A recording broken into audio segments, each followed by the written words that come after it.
the ingenuity of the Indian culture, of the great masters who arrived at a method by which they could inculcate, integrate, include the spiritual values, a diet of high spiritual content in and through our daily activities is what has sustained this culture through centuries. You don't have to leave your homes and families and careers and jobs in order to live a spiritual life. Whatever it is that you're doing, all you need to do is make a slight shift in attitude and you become spiritual. So, they had established what they called as 4 ashramas in life. The 4 ashramas are the 4 stages of growth of a human being. And these 4 ashramas were brahmacharya, the life of a student. A stage in your life when you invest your energies, your efforts at establishing a foundation on which you build the edifice of your life. The next stage was grihasthashram.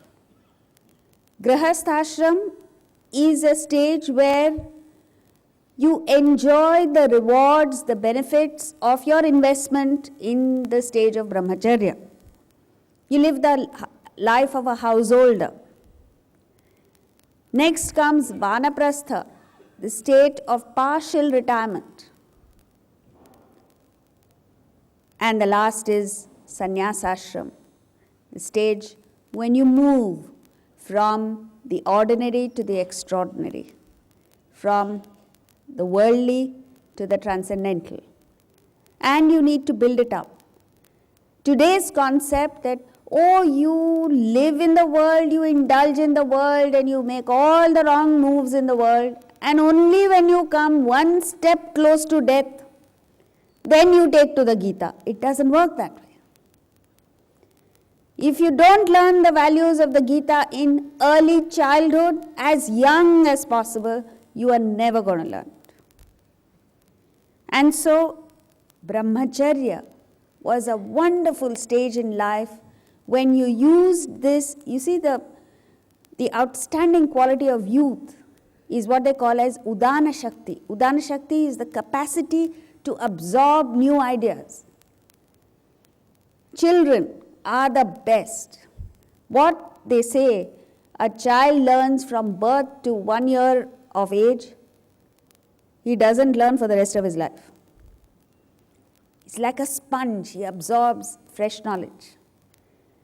And so, the only obligation for a student is to learn. And so at that time, everything was made conducive.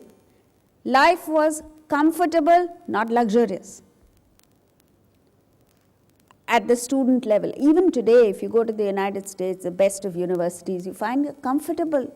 Everything is comfortable. All amenities and facilities are available. But no luxuries are available.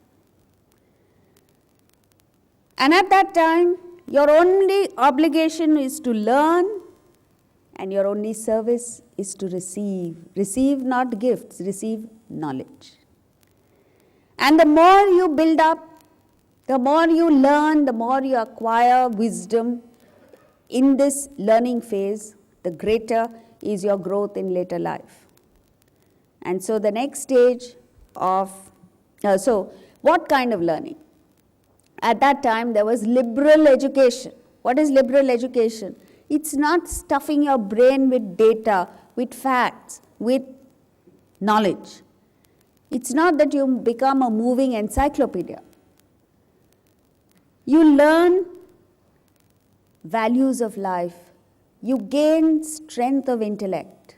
You acquire the right principles of life and living, the right understanding of the world and life, so that you're well equipped to carry on life. See, one of the most important things is to learn the laws that govern our mental functioning, the law of karma.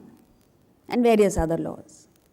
If you don't learn these laws and you take off into life, it is like in the past, before we learned the laws of aerodynamics, people used to look at a bird flying and say, if a bird can fly, why can't I?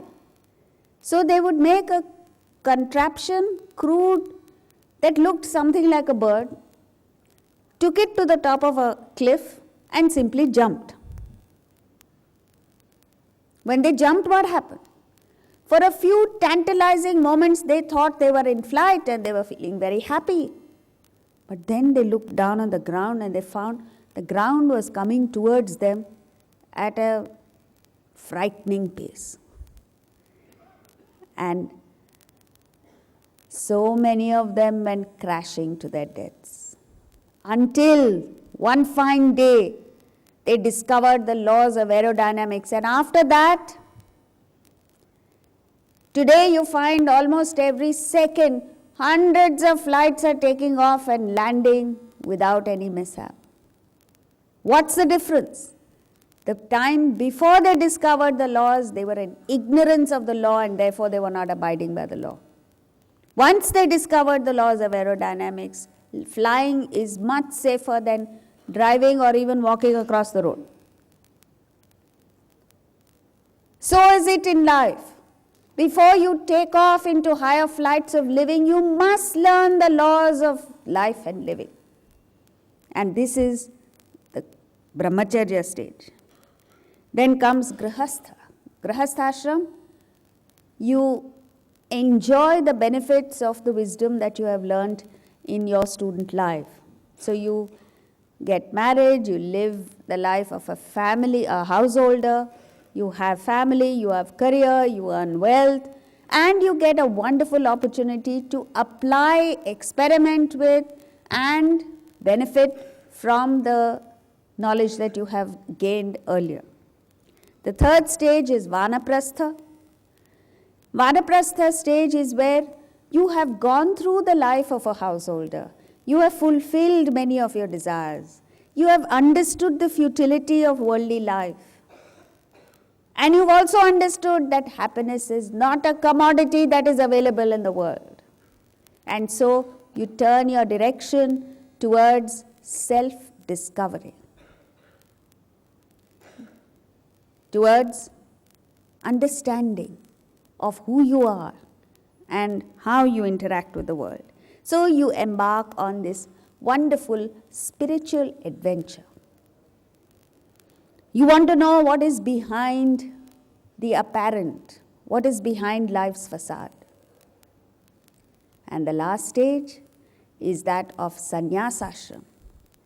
So in sannyasashram, you go beyond becoming economically independent to becoming independent of economics. That's a wonderful stage to be in, where you gain access to your spiritual wealth rather than financial wealth. This progression has nothing to do with age. This is normally what happens in your life, but very often people are born straight away at a high level of sannyasashram, like Shankaracharya. At the tender age of 7 and 8, there are child sages who have taken off into sannyasashram. So these are the 4 stages. Now you've got to identify which stage you are in right now. As we said, it has nothing to do with age. You can be a 70-year-old person and still steeped in grihasthashram. Or you could be a young person of 17 or 18 and be at a high level of sannyasashram. So identify where you are, and what is more important is keep moving. Move upwards and forwards. Life automatically pushes you forward and upward. And all you have to do is go along with it. Go with the flow, as they say. Don't resist it. So yesterday we had covered 7 qualities of a Bhakta, starting with a wonderful quality of Adveshta Sarvabhutanam, one who hates no being. And now we go on to the others. Verse 14.